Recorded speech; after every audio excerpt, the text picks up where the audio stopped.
नमस्कार, स्वागत है आप सबका दिन भर की तमाम बड़ी और अहम खबरों के साथ। मैं हूं कवीन सचान। शुरुआत हेडलाइन से। निलंबन के विरोध में कांग्रेस का लगातार चौथे दिन धरना। सोनिया गांधी ने सुषमा स्वराज के बयान को बताया दिखावा। केंद्र सरकार की सहयोग की अपील।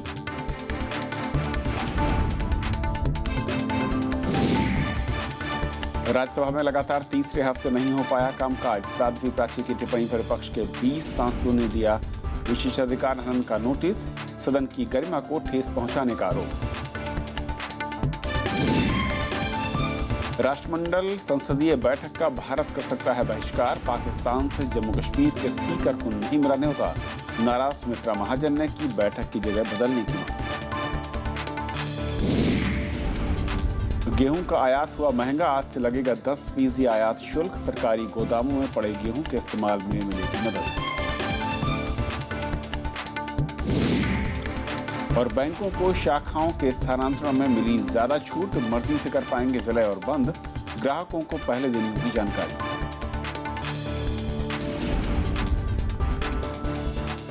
आइए देखते हैं पहली खबर।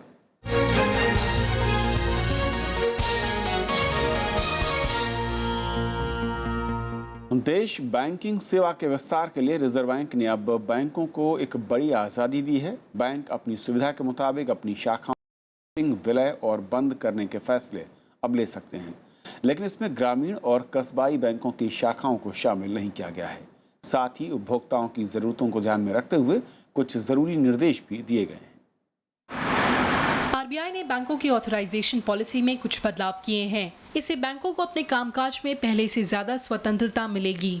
इन बदलावों के बाद बैंकों को शाखा के विलय, बंद करने, पता बदलने और एक्सटेंशन काउंटर खोलने के मामले में ज्यादा आजादी मिलेगी। अब बैंक अपनी ब्रांच को कम जनसंख्या वाली जगहों पर ले जा सकते हैं। जगह की कमी और किराए की समस्या से निपटने के लिए बैंक दूसरी जगह भी शिफ्ट कर सकते हैं, लेकिन ये 1 किलोमीटर के दायरे में होना चाहिए। इसी तरह आप किसी भी संस्थान में एक्सटेंशन शाखा खोलने के लिए मुख्य बैंकर की एनओसी की जरूरत नहीं रहेगी। जानकारों का कहना है कि इस फैसले से बैंकों के विस्तार में मदद मिलेगी। Great notification from RBI because banks have now been, instead of waiting for regulatory approvals, going to take decisions on their commercial considerations. Public sector banks actually need all these kinds of things, the freedom to actually merge, even relocate, or kind of consolidate their branching activities. RBI ने इस मामले में कुछ शर्तें भी रखी हैं। ग्रामीण और कस्बाई इलाकों में केवल एक ही शाखा वाले बैंकों पर ये नियम लागू नहीं होंगे और इसके लिए जिला सलाहकार समिति या समीक्षा समिति से इजाजत लेनी होगी। बैंकों को ये भी सुनिश्चित करना होगा कि उस ब्रांच की बैंकिंग जरूरतें सैटेलाइट ऑफिस, मोबाइल वैन या बिजनेस कॉरेस्पॉन्डेंट के जरिए पूरी की जाएंगी। विपक्षी दलों ने आरबीआई के इस फैसले की आलोचना की है। They want to gradually reduce the social banking system. They want to reduce it, more competition among the private banks rather than the public sector banks. What we need is expansion of banks, expansion of branches.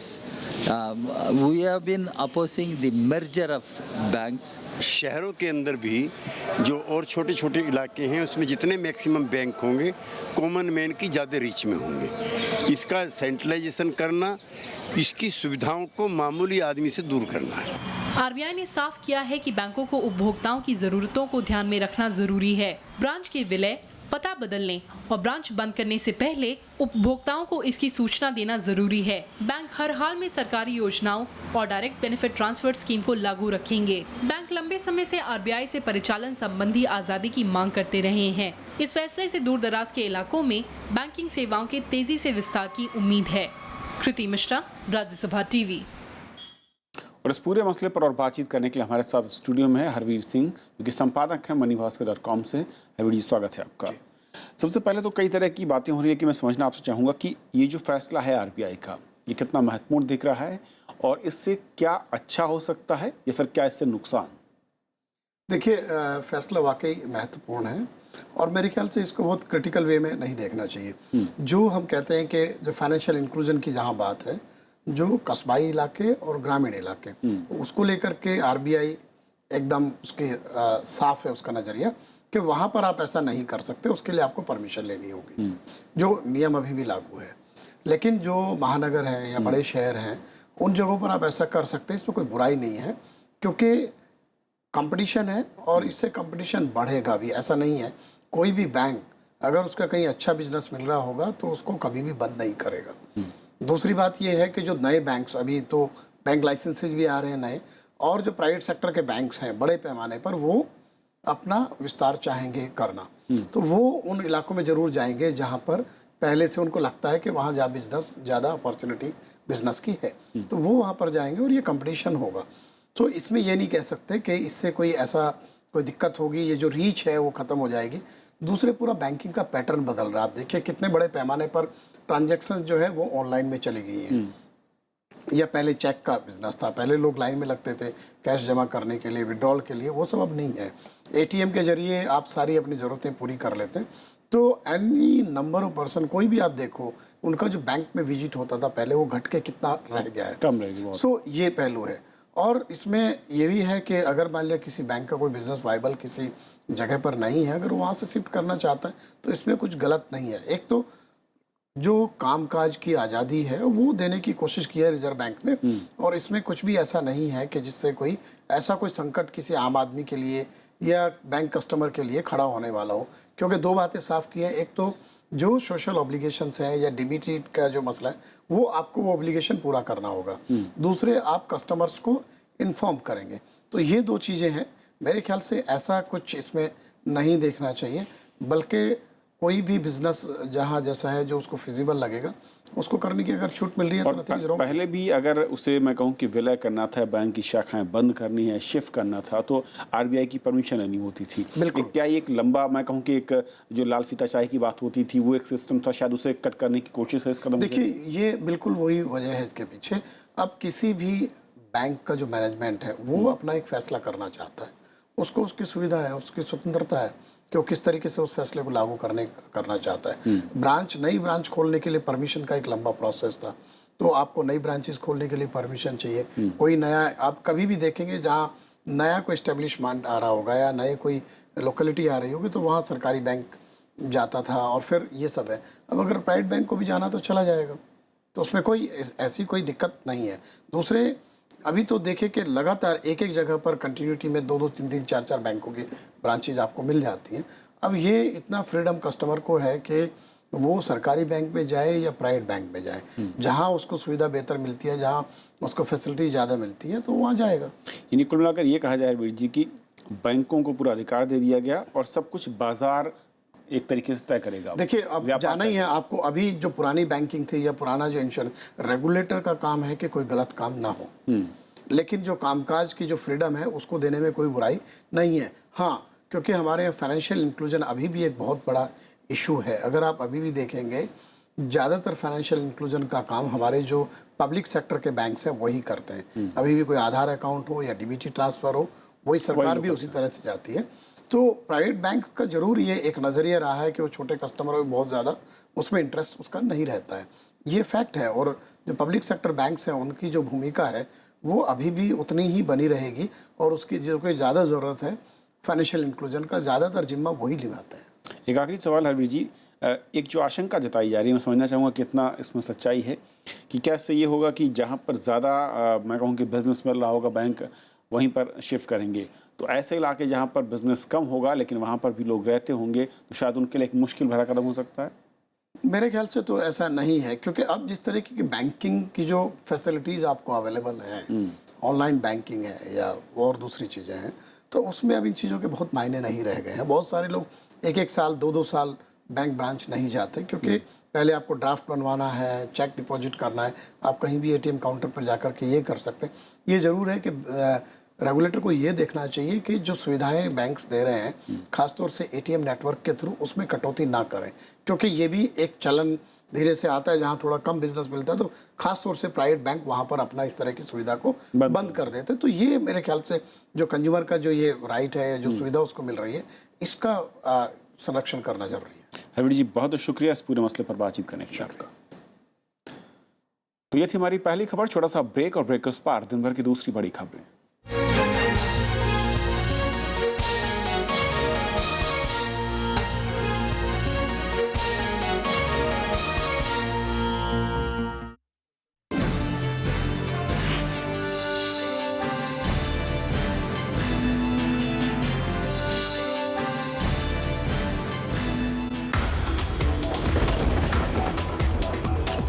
Aurangabad में हुई कृत्रिम बारिश। कुदरत पर विज्ञान की जीत। क्या बदलेगी मुल्क की तस्वीर? क्या थमेगी सूखे की कहानी? देखिए RSTV विशेष विज्ञान की बारिश शाम 7:30 बजे।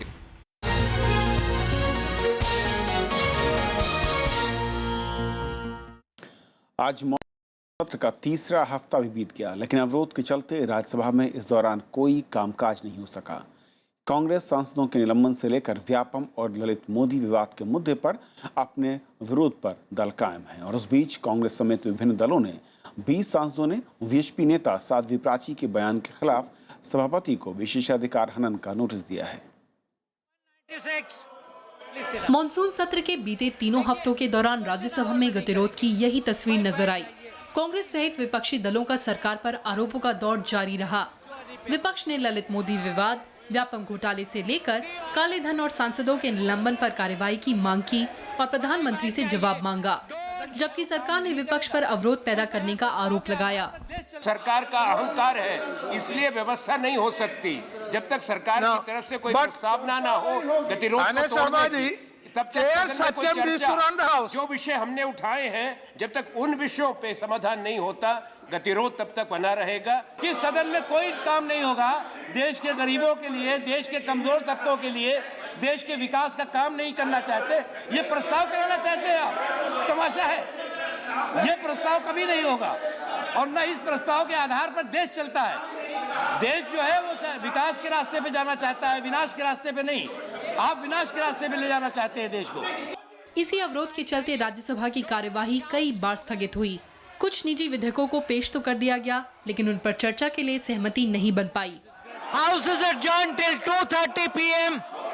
इस बीच कांग्रेस सहित विभिन्न विपक्षी दलों के 20 सांसदों ने विश्व हिंदू परिषद की नेता साध्वी प्राची के बयान के मामले पर आपत्ति जताई और इसे विशेषाधिकार हनन का मामला बताया। साध्वी प्राची की ओर से सांसदों के खिलाफ कथित टिप्पणी के मामले में कार्रवाई के लिए सभापति को विशेषाधिकार हनन का नोटिस भी दिया गया। कृति मिश्रा, राज्यसभा टीवी। भूमि अधिग्रहण विधेयक पर विचार कर रही संयुक्त संसदीय समिति की रिपोर्ट देने की समय सीमा 11 अगस्त तक के लिए बढ़ा दी गई है। ये चौथी बार है जब समिति का प्रतिवेदन सदन में पेश किए जाने की समय सीमा बढ़ाई गई है। लोकसभा में आज जेपीसी के सदस्य और बीजेडी सांसद प्रथहरी महताब ने समिति की रिपोर्ट पेश करने का समय 11 अगस्त तक बढ़ाए जाने का प्रस्ताव रखा, जिसे ध्वनिमत से मंजूर कर लिया गया। कांग्रेस और लेफ्ट ने जेपीसी में इस विधेयक को लेकर कई संशोधन रखे हैं और विपक्षी दल इस पर विस्तार से चर्चा चाहते हैं। That this House do extend time for presentation of the report of the Joint Committee on the right to fair compensation and transparency in land acquisition, rehabilitation and resettlement amendment second bill 2015 up to 11th August 2015. Bharat ने चीन से पाकिस्तान अधिकृत कश्मीर में गतिविधियों को बंद करने को कहा है। रक्षा मंत्री मनोहर पर्रिकर ने आज लोकसभा में बताया कि पाकिस्तान अधिकृत कश्मीर के साथ साथ कश्मीर के गिलगित बल्टिस्तान क्षेत्र में चीन की गतिविधियां जारी हैं। उन्होंने ये भी बताया है कि सरकार ने इस चिंता से चीन को अवगत कराया है और चीन सरकार से इन्हें रोकने को भी कहा है। हिंद महासागर में चीनी जहाज़ों और पनडुब्बियों की गतिविधियों पर भी चिंता जाहिर की गई। रक्षा मंत्री के मुताबिक समुद्री लुटेरों के खतरे से जहाज़ों को बचाने के लिए चीन के अदन की खाड़ी में बीते 6 वर्षों में करीब 20 जहाज़ों और पनडुब्बियों की तैनाती की है। चीन को कराची के बंदरगाह से जहाज़ों के लिए ईंधन मिलता है। प्रधानमंत्री नरेंद्र मोदी ने हथकरघा उत्पादों को वैश्विक स्तर पर प्रोत्साहन देने के लिए तत्काल कदम उठाने पर जोर दिया। चेन्नई में राष्ट्रीय हथकरघा दिवस समारोह के मौके पर प्रधानमंत्री ने बुनकरों को उचित मजदूरी सुनिश्चित कराने पर बल दिया। उन्होंने फिल्म उद्योग से हथकरघा परिधानों को भी फिल्मों के जरिए लोकप्रिय बनाने की अपील की। प्रधानमंत्री नरेंद्र मोदी ने शुक्रवार को चेन्नई में पहले राष्ट्रीय हथकरघा दिवस का औपचारिक ऐलान किया। इंडिया हैंडलूम ब्रांड को लॉन्च करते हुए प्रधानमंत्री ने कहा कि हथकरघा मौजूदा वक्त में गरीबी से लड़ने का हथियार बन सकता है। बुनकरों को वाजिब मेहनताना की हिमायत करते हुए नरेंद्र मोदी ने वैश्विक स्तर पर हथकरघा के प्रचार के लिए कदम उठाने पर जोर दिया। इसके लिए उन्होंने फिल्म इंडस्ट्री से आगे आने की अपील की। ज्यादातर महिलाएं हैं, हैंडलूम गांवों में है। समय की मांग है कि गांव का ताना ग्लोबल बाने के साथ कैसे जुड़े और गांव का ताना और ग्लोबल बाने का मिलान कैसे हम करें। गरीबी का ताना और अमेरिका बाना दोनों को जोड़ करके हम आर्थिक समृद्धि की दिशा में हैंडलूम को आगे बढ़ाएं। प्रधानमंत्री ने कहा कि हमें नए डिजाइन और तकनीक विकसित कर देसी और विदेशी बाजार में नई संभावनाओं की तलाश करनी चाहिए। उन्होंने माना कि घरेलू जरूरत के सामानों में हैंडलूम प्रोडक्ट के इस्तेमाल से बुनकरों के साथ हथकरघा उद्योग को फायदा मिलेगा। जीरो डिफेक्ट का ताना, जीरो इफेक्ट का बाना, और हम हमारा ऐसा प्रोडक्ट करें जो दुनिया को भा जाए और जो एनवायरमेंट के लिए सहायक हो, उपकारक हो, एनवायरमेंट फ्रेंडली हो। स्वदेशी उत्पादों और हथकरघा बुनकरों को प्रोत्साहित करने के लिए केंद्र सरकार ने हर साल 7 अगस्त को राष्ट्रीय हथकरघा दिवस के रूप में मनाने का फैसला किया था। आजादी की लड़ाई में 7 अगस्त 1905 को ही स्वदेशी आंदोलन की शुरुआत हुई थी। Bureau report, Rajya Sabha TV. Bharat ने अगले महीने पाकिस्तान में होने वाली राष्ट्रमंडल संसदीय बैठक का बहिष्कार वो कर सकता है। ये फैसला जम्मू कश्मीर विधानसभा के अध्यक्ष को बैठक में बुलाए न जाने के विरोध में लिया गया है। आज दिल्ली में सभी राज्यों की विधानसभाओं के अध्यक्षों की बैठक में ये फैसला लिया गया कि अगर जम्मू कश्मीर विधानसभा के अध्यक्ष को आमंत्रित नहीं किया जाता तो भारत इसका बाइकआउट करेगा। लोकसभा अध्यक्ष सुमित्रा महाजन ने कहा कि वो इस बारे में CPA के अध्यक्ष को लिखेंगी। साथ ही राष्ट्रमंडल संसदीय बैठक की जगह बदलने की भी मांग की जाएगी। पाकिस्तान के इस्लामाबाद में 30 सितंबर से 8 अक्टूबर तक इस सम्मेलन का आयोजन होना है। अगर जम्मू एंड कश्मीर को निमंत्रण नहीं आता है तो इंडिया रीजन इस्लामाबाद में होने वाली उस कॉन्फ्रेंस में नहीं जाएगा। हम बाइकआउट करेंगे। या तो आप वेन्यू बदलो या India region will not attend the meeting. ऐसा है कि पाकिस्तान ने डेलिबरेटली ये काम किया था। वो इंडिया को ह्यूमिलेट करना चाहता था ये डिसीजन लेकर के। आज लोकसभा के स्पीकर द्वारा, पूरे विधानसभा अध्यक्षों द्वारा ये जो निर्णय लिया गया है, मैं उसका धन्यवाद करना चाहता हूँ। जम्मू कश्मीर भारत का अभिन्न अंग है। सस्ती दरों पर प्याज बेचने के नेफेड के दावों के बाद दिल्ली सरकार और आम आदमी पार्टी तिलमिला गई है। दिल्ली सरकार ने नेफेड को चिट्ठी लिखकर कहा कि अगर नेफेड 19 रुपये प्रति किलो के हिसाब से प्याज मुहैया करवाता है तो वो खरीदने को तैयार है। लेकिन नेफेड ने दिल्ली सरकार की मंशा पर सवाल खड़े किए हैं। दिल्ली की आम आदमी पार्टी सरकार प्याज पर अपनी सियासत बचाने में जुटी है। पार्टी ने बाकायदा प्रेस कॉन्फ्रेंस कर इस मुद्दे पर फिर से केंद्र सरकार पर हमला बोला है। साथ ही नेफेड से सस्ता प्याज खरीदने के लिए चिट्ठी भी लिखी है। अगर 19 रुपए प्रति किलो के हिसाब से अगर प्याज अवेलेबल करा रही है तो मैं तो दिल्ली सरकार बहुत आभारी होगी नेफेड का कि वो 19 रुपए के हिसाब से हमको प्याज उपलब्ध करा दे। हम सारा प्याज उनका खरीदने के लिए तैयार हैं। लेकिन उधर नेफेड ने कहा कि दिल्ली सरकार अगर जनता को सस्ता प्याज देने की मंशा रखती है तो उसे अपना प्रतिनिधि भेजकर प्याज की कीमत इसी वक्त के हिसाब से तय करनी चाहिए। दिल्ली सरकार के माननीय मंत्री जी को बताना चाहता हूं और मुख्यमंत्री जी को बताना चाहता हूं कि ये हमारी प्रॉपर्टी नहीं है। नेफेड के पास ये भारत सरकार का प्याज है।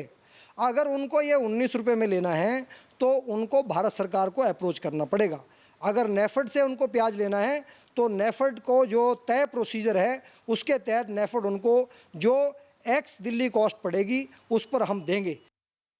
दिल्ली में प्याज की कीमतें लगातार बढ़ रही हैं, लेकिन प्याज की सियासत खत्म होने का नाम नहीं ले रही। अनु दीवान, राज्यसभा टीवी। सरकारी गोदामों में पड़े गेहूं की बिक्री बढ़ाने के लिए भारत सरकार ने आज गेहूं पर 10% आयात शुल्क मार्च 2016 तक के लिए लागू कर दिया। वित्त मंत्री अरुण जेटली ने आज एक अधिसूचना की प्रति लोकसभा में पेश की। हालांकि अभी तक गेहूं पर आयात शुल्क नहीं था। गेहूं पर 10% आयात शुल्क बढ़ाने के लिए वित्त मंत्री अरुण जेटली ने आज लोकसभा में अधिसूचना पेश की।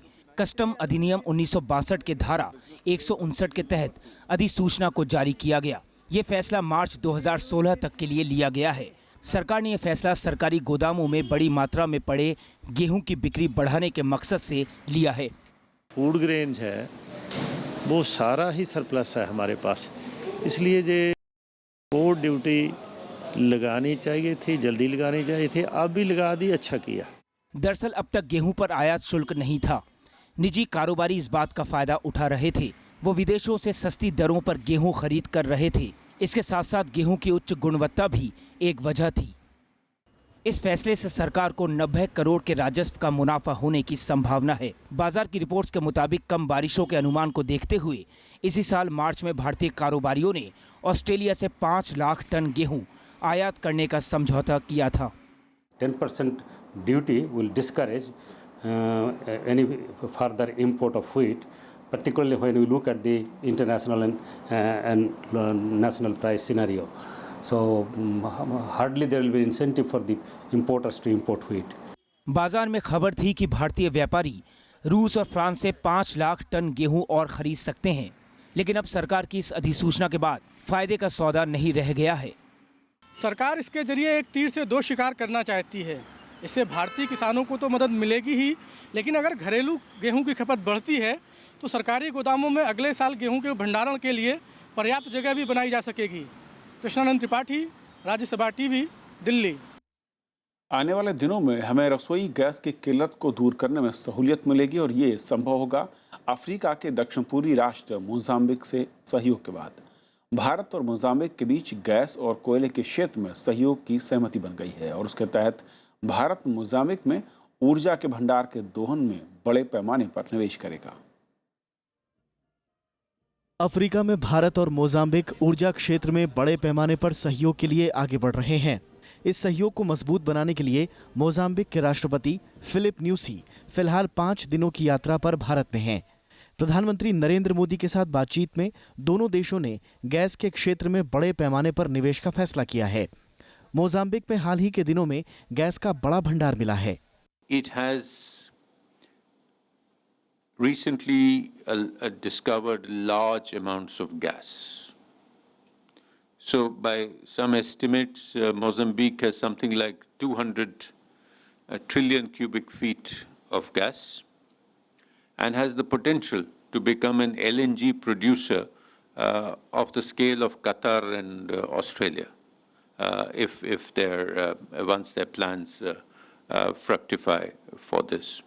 मोजाम्बिक समुद्री रास्ते से सीधा भारत से जुड़ा हुआ है, इसलिए दूसरे देशों की तुलना में वहां से सामान लाना काफी आसान है।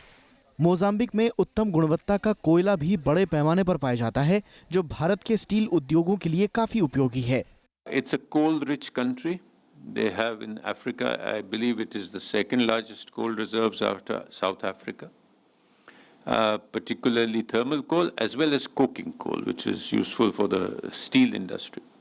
मोजाम्बिक में वैसे तो चीन, अमेरिका और यूरोपीय देश भी निवेश के इच्छुक हैं, लेकिन भारत को अपनी भौगोलिक स्थिति का फायदा मिलेगा। मोजाम्बिक के राष्ट्रपति ने भारत के साथ गहन सहयोग की इच्छा जताई है। संभवतः यही वजह है कि राष्ट्रपति बनने के बाद एशिया में सबसे पहले वो भारत ही आए हैं। अखिलेश सुमन, राज्यसभा टीवी। तो खबरों के इस बुलेटिन में इतना ही, लेकिन आखिर बता दें कि करीब 9 अरब डॉलर के निवेश से बनी नई सुएज नहर से यातायात शुरू हो चुका है और मिस्र के राष्ट्रपति अब्देल फतह अल सीसी ने इसका उद्घाटन किया।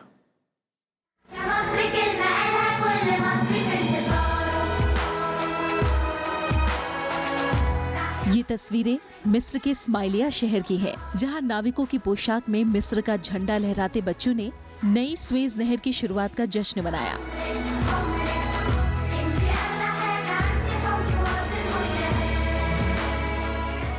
इस मौके पर फ्रांस की राफेल और अमेरिका के F-16 लड़ाकू विमानों ने भी आसमान में रंगों का समा बिखेर दिया। हवाई करतबों के बीच नई सुएज नहर की शुरुआत का गवाह बनने के लिए कई देशों के नेता भी जुटे। भारत का प्रतिनिधित्व सड़क और परिवहन मंत्री नितिन गडकरी ने किया। विदेशी प्रतिनिधियों की मौजूदगी में मिस्र के राष्ट्रपति अब्देल फतेह अल सीसी ने नई सुएज नहर में यातायात शुरू करने से जुड़े अध्यादेश पर दस्तखत किए और इसकी शुरुआत का ऐलान किया।